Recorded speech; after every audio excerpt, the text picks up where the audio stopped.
Hello guys, welcome back to my channel, welcome back to another video. तो कैसे हो आप सब? आई होप आप सब बढ़िया ही होंगे। तो चलो गाइस, आज बहुत सारे आपके कमेंट आ रहे थे जिसमें मैंने अपनी सूरज भाई वाली BS4 का डिटेल ओनरशिप रिव्यू किया था। तो जिसने वो वीडियो नहीं देखा, 2 पार्ट है उसके, डिस्क्रिप्शन में डाल दूँगा, पहले वो देख के आना। तो गाइस, मेरे को कमेंट आ रहे थे कि जो इसका मेंटेनेंस कॉस्ट है लेने के बाद BS4 का, और जो पार्ट के प्राइस है उसकी क्या मेंटेनेंस आती है, टेयर एंड वेयर, और कौन सा पार्ट एक्सचेंज होता है, कौन सा रिपेयर होता है, तो उस पर वीडियो लाओ। तो गाइस, वो वीडियो हम लेके आ चुके। तो चलो गाइस, चालू करते हैं, लेट्स गो गाइस। स्टार्ट कर लेते हैं। उससे पहले हम सूरज भाई को बुला लेते हैं क्योंकि उन्होंने बहुत सारे इसके बाइक के पार्ट रिप्लेस किए हुए। तो गाइस, मेरे से ज़्यादा थोड़ी उनको एक्सपीरियंस है और नॉलेज है उनको ये सब पार्ट्स का। और आपको मालूम है हमारी गाड़ियों में कुछ होता है तो वही लाते हैं। तो चलो सबसे पहले उनको बुला लेते हैं। तो सबसे पहले ज़्यादा टूटने वाली चीज़ है अपना वाइज़र। ये देखो, आप देख सकते हैं यहाँ से मेरा भी क्रैक हुआ है। मैंने एक बार डलवाया है। इसका अराउंड गुजरात में हमारा कॉस्ट पड़ता है 400 रुपीज़। ये रिपेयर नहीं होता, ये चेंज ही होता है। और उससे भी ज़्यादा टूटने वाली चीज़ साइड लाइट, मैंने तो मॉडिफाइड करवाई है, पर अपने पीछे वाली ओरिजिनल है। देखो, ये जो अपने बजाज से आती है RS में, इसका कॉस्ट अराउंड 550 में पड़ता है हमको। एक साइड लाइट, हाँ गाइस, पैर नहीं आते, इसमें पैर नहीं आता, ये सिंगल ही आता है। और सिंगल का कॉस्ट 550 अराउंड हमारे यहाँ है। अलग अलग स्टेट में अलग अलग प्राइस हो सकता है इसका, कुछ 20-50 ज़्यादा कम। फिर उससे इसका भी बता दो गाइस, ये चोचला अपनी नंबर प्लेट की ये चली जाए तो लाइट। और ये सबसे ज़्यादा कॉमन प्रॉब्लम है अपने RS में, ये वाइट लाइट की जो नंबर प्लेट में आती है। मेरी वाली भी अभी बंदी हुई है।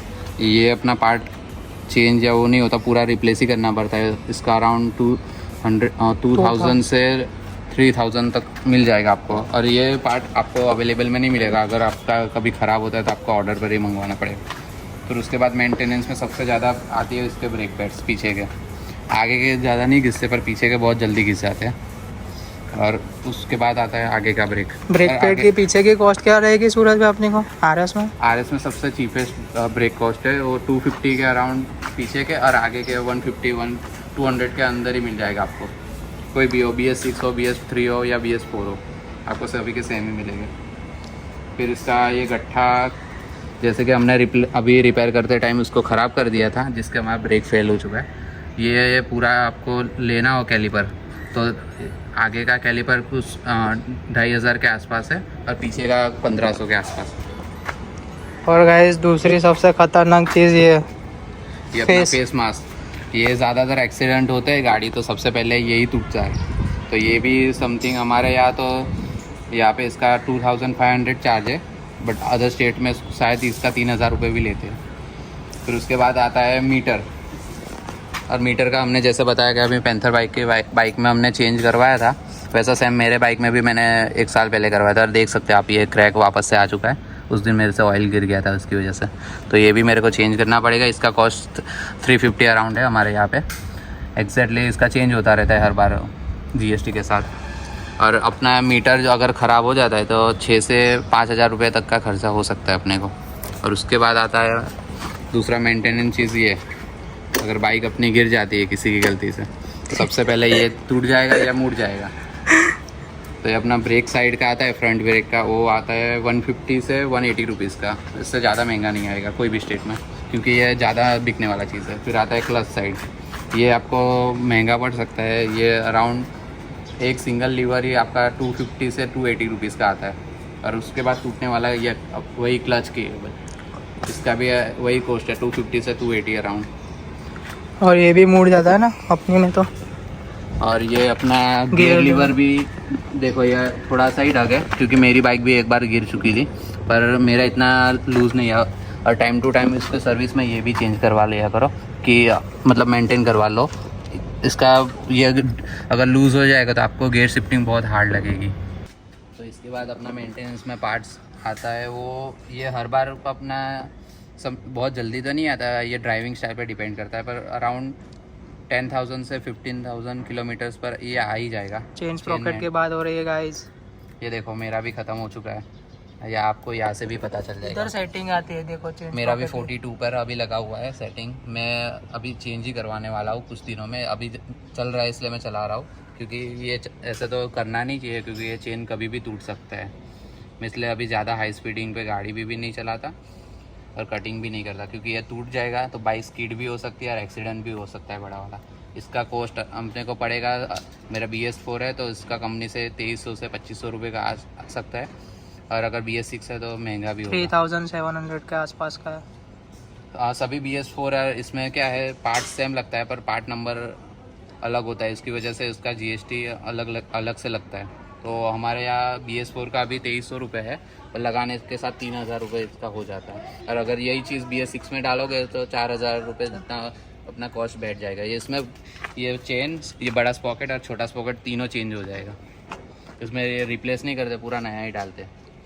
और गाइस दूसरा है अपना मोनोचॉक, बट मोनोचॉक उतने ज़्यादा नहीं, ज़्यादा ख़राब नहीं होते, ये रिपेयर भी हो जाता है। इसमें ऑयल आता है, वो चेंज करवा दो और सर्विस करवा लो तो भी चलता है। पर आगे के सस्पेंशन, ये अगर अपने खड्डे में कूदे देंगे तो ये लीक हो सकता है। ये आप कोशिश करो कि हमेशा पैर में ही रिपेयर कराओ। अगर आपका ये लेफ़्ट साइड या राइट साइड कोई भी ऑयल सील उसकी फट जाती है तो उसकी वजह से ऑयल लीक करेगा। तो आप कोशिश करो कि दोनों पैर एक साथ ही कराओ। कॉस्ट ज़्यादा बैठेगा दोनों का, और दोनों चेंज कराओ, उसी से आपको रिजल्ट मिलेगा। सेम चीज़ वो टायर उसके लिए भी, अगर आपका पीछे का टायर भी घिस गया है और आगे का थोड़ा ही घिसा है तो आप कोशिश करो कि थोड़ा कुछ पैसे जोड़कर दोनों एक साथ पैर चेंज कराओ, तो आपको रिजल्ट ज़्यादा बेटर मिलेगा।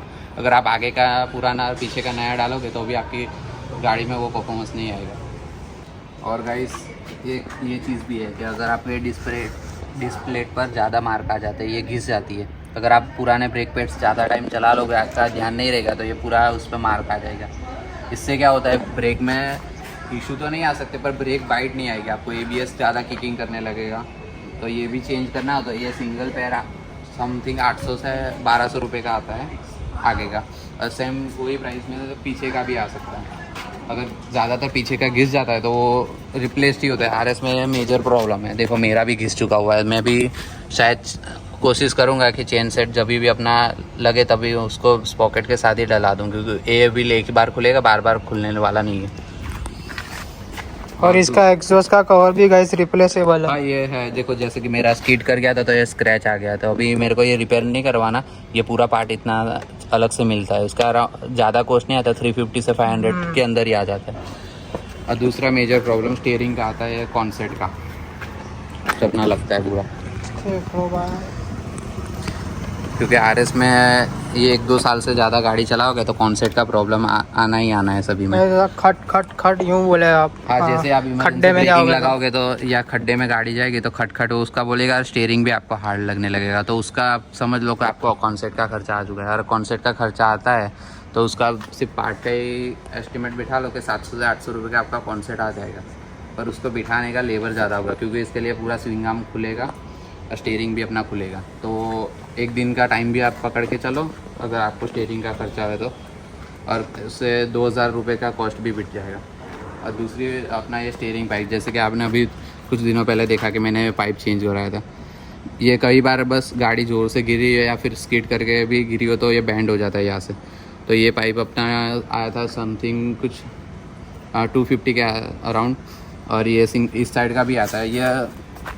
ये इससे सस्ता हुआ है क्योंकि इसमें एक्सीलरेशन केबल का मैनेजमेंट आता है, इसलिए ये 250 का है और ये 200 का है। आप दोनों भी पेयर में चेंज करवा सकते हैं, आपको डाउट लगता है तो कभी। आपको ब्रेक बाइट भी नहीं आती, कोई बोलता है कि मेरा ब्रेक बहुत कम लग रहा है या फिर जैसा पहले लगता था, तो आप इसके अंदर मास्टर सिलेंडर का पंप आता है। वो पंप भी ज़्यादा महंगा नहीं आता, समथिंग 400 से 200 रुपये के आसपास ही आता है। ये पंप भी चेंज करवा के देख लो। सो गाइस, आपने अभी देख लिया कि बड़ा इतना खर्चा तो RS में आपको पड़ेगा ही, और छोटा बड़ा जैसे कि ये फुट रेस है, ये गियर लीवर है, वो सब भी, ये भी है काउल किसी का चेंज होता है क्योंकि ये धूप की वजह से ऐसे ऊपर आ जाता है, इसमें पैनल गैप आ जाता है।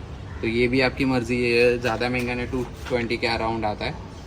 ये बहुत बार सर्विस में भी आपका ये चेंज होता है बिना आपको बताए हुए, क्योंकि ये ज़्यादा महंगा पार्ट नहीं था। वैसे ही छोटे बड़े तो वो बहुत सारे आपको खर्चा आते रहेंगे। RS का आपको बड़ा खर्चा तो हमने दिखा दिया, तो ऐसे छोटे बड़े खर्चे तो मिलते ही रहेगा RS में। और आपको फेयरिंग का भी आता है कॉस्ट। मैंने ये एक बार चेंज करा था, मेरा 3000 पड़ा था ये वाला सिंगल, और इसमें ये अलग से आता है, अगर आपका ये भी घिस चुका है ये तो समोसा गाइस 250 के अराउंड आता है, हमने डलवाया था, आपको याद हो तो अपनी RS में। और दूसरा तो कोई खर्चा है नहीं आपके ड्राइविंग साइड पर। बाकी क्लच प्लेट जल सकती है, वो है, उसका भी कॉस्ट 2000 से 3000 होता ही है। बट वो तो आपके ड्राइविंग स्टाइल पे वेरी करता है गाइस। मैंडेटरी नहीं है कि किसी RS में आना ही आना है, वो तो कोई लोग 0 से लेके 50,000 तक भी एक ही क्लच प्लेट चलाते, कोई हम जैसे लोग तो 10,000 किलोमीटर पे भी घिस जाते हैं। मैं 2 बार तो पिछले साल से समझो 2 से 3 बार ये चेंज करवा लिया है, क्योंकि मेरा गाड़ी जैसा आपको पता है कि ट्यून है तो क्लच प्लेट जल्दी घिस जाती है। तो सूरज भाई ट्यून से एक बात याद आई कि पब्लिक की डिमांड थी कि स्टेज 1 ट्यून पहले कितना मेंटेनेंस था और स्टेज 1 ट्यून कराने के बाद कितना मेंटेनेंस है। हाँ, तो स्टेज 1 ट्यून कराने के पहले मेरे को सबसे ज़्यादा तो माइलेज में इशू था। माइलेज मेरा आता था 35 का फिक्स आता था, 35 से ज़्यादा भी नहीं होता था या कम भी नहीं होता था। कम हो सकता था, कभी 31-32 मेरे को मिलता था, पर ट्यून कराने के बाद सबसे पहले मेरा एवरेज बढ़ गया। लोग बोलेंगे कि कम होना चाहिए, पर नहीं, क्योंकि इसमें इरिडियम स्टेज 1 में पहले इरिडियम प्लग लगते हैं, और इरिडियम प्लग हमेशा पेट्रोल का कंबर्शन एकदम बढ़िया कर देते हैं, ओरिजिनल प्लग से भी। तो उसकी वजह से मेरा माइलेज समझो कि पहले 35 का था, तो उससे ट्यून होकर 40 तक भी कभी चला जाता है अगर प्यार से गाड़ी चला दो। और परफॉर्मेंस में ये कभी भी लैग नहीं करता। अपने ओरिजिनल प्लग लैग कर सकते हैं इनिशियल में, ये कभी इनिशियल में लैग नहीं करेगा। और दूसरा नुकसान इसका ये है कि ये जल्दी टायर घिसता है, और स्पीड की वजह से उसका चैन सेट भी जल्दी ख़राब होता है। मैंने 4थी बार चैन सेट डलवा, समझो मेरा 40,000 गाड़ी चल गया, तो मैंने 10,000 अराउंड में एक बार मैंने चैन सेट डलवाया है। तो 4थी बार मेरा चैन सेट डल रहा है, 5वीं बार अभी लगेगा। देख रहे हो गाइस, बहुत पैसा है। आने के बाद आपको मेंटेनेंस तो आएगा यार, क्लच प्लेट भी जल्दी घिस सकती है। 5,000 के अराउंड आप पकड़ के ही चलो कि एक बार क्लच प्लेट डलाई तो आपके ड्राइविंग स्टाइल रफ है, तो 5 से 10,000 में तो आपको करवानी ही पड़ेगी। तो गाइस चलो आज का वीडियो इधर तक ही रखते हैं। तो बताना गाइस कि आपको इतनी इन्फॉर्मेशन कैसी लगी, कैसी नहीं। तो चलो मिलते हैं गाइस अब नेक्स्ट ब्लॉग में। तब तक के लिए आपको जय Shri Ram, ride hard ride safe guys, piece.